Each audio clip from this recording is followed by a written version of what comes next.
A few months ago, I made a video about LMNT and their use of maltodextrin in their product. I've received new information, so let's talk about it.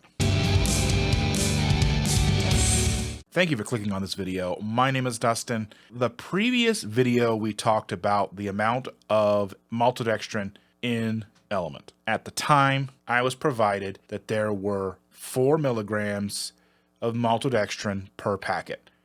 That's about a teaspoon of maltodextrin over about 1,000 packets. That didn't seem to bother me. That's an insignificant amount of maltodextrin, in my opinion. I am not any sort of expert. LMNT has never seemed to impact me, so I didn't pay it much attention. About a week ago, I received a message on that video saying that the information in my video was not in line with information on their website. So I went and I took a look at it. Sure enough, the information on their website has changed. Full transparency, all of the information I'm going to provide to you is on their website. You can search it via Google, go to their website, search it, it's there. As far as the time of me making this video and releasing it. When I got this new information, I wanted to touch base with Rob Wolf before making this video. He is one of the co-founders of LMNT, the product we're talking about, and I provided him the information, advised that I had been previously provided that it was about 4 milligrams of maltodextrin per packet, about 1,000 packets per teaspoon of maltodextrin. That's what I put in the video. This new information is significantly more maltodextrin, and I wanted to touch base with him before I made this video.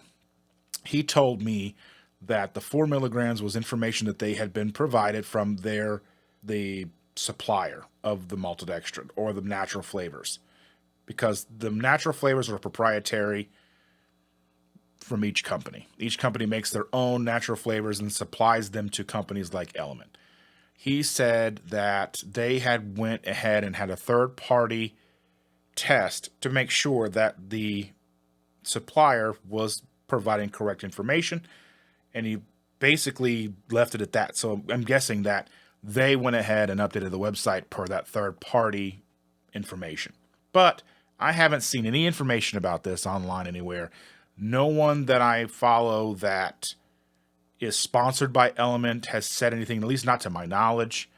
I could have missed it. It's not a huge deal to me, but I think it's something that's important to put out there. Basically, what I'm finding is that as of recording this video, editing it, and releasing it, that there is anywhere between 250 milligrams and 550 milligrams of maltodextrin in each packet of LMNT. That is a significant increase from what we were told as 4 milligrams. 4 milligrams, as I said, would be 1 teaspoon per 1,000 or so packets.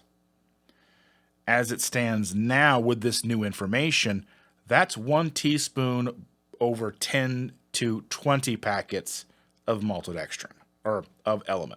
That is a significant increase in the amount of maltodextrin. Now, I don't know how important maltodextrin is to you, but I know that in our community, the keto, carnivore, ketovore, lion diet space, maltodextrin is something that we are very conscious about and do the best we can to avoid.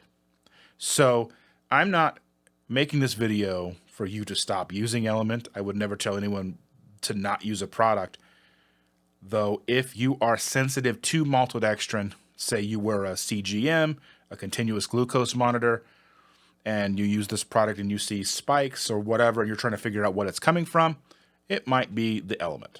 Again, I'm not a doctor, healthcare professional, or even in the food industry for that matter. I just want to provide information as I see it. Some of you may not even know what maltodextrin is. It's basically a white powder that is a vehicle for natural flavors, bulking agent.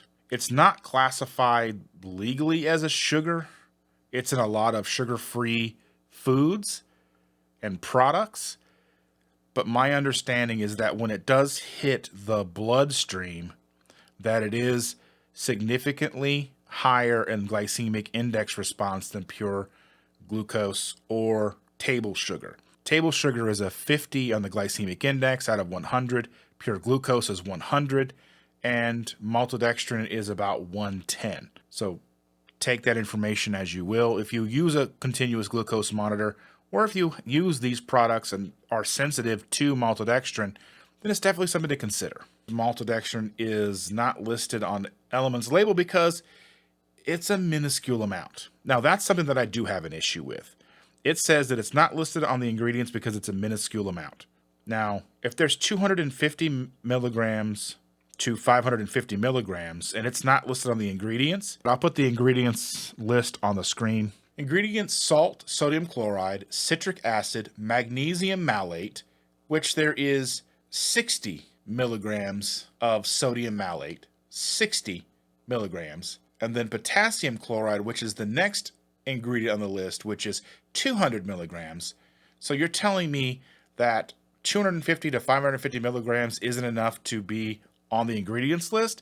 That I don't buy into. Now, again, I'm not a food scientist. I'm not food law, anything like that. I'm not sure what is legally obligated to be on the ingredients list. It would stand to reason that this quantity would be something that is in or on the ingredients list, because we're looking at 1,000 milligrams of sodium, 200 milligrams of potassium, and 60 milligrams of magnesium. They are on the ingredients list. Natural flavors is on there. If the natural flavors contain 250 to 550 milligrams of maltodextrin, then maltodextrin, in my opinion, should be included on the ingredients. But again, I said, I'm not familiar completely with the law. So take that as you will. I just wanted to make this video because I had made a previous video talking about and defending LMNT for their use of maltodextrin, as I was told it was such a minuscule amount. And in my opinion, 4 milligrams, 1 teaspoon over 1,000 packets, not of huge consequence to me personally. But this one, this amount, this is a huge change, and it is of consequence to me. So I will be rethinking how I use LMNT in the future, if I decide to use it in the future. That being said, if you like the content that I make and you wish to support the channel, consider becoming a member. Perhaps go over to KetoSimple.shop and look at ways that you can support us there. With that, thank you so much for watching. Don't forget to like, share, subscribe, and we'll see you next time.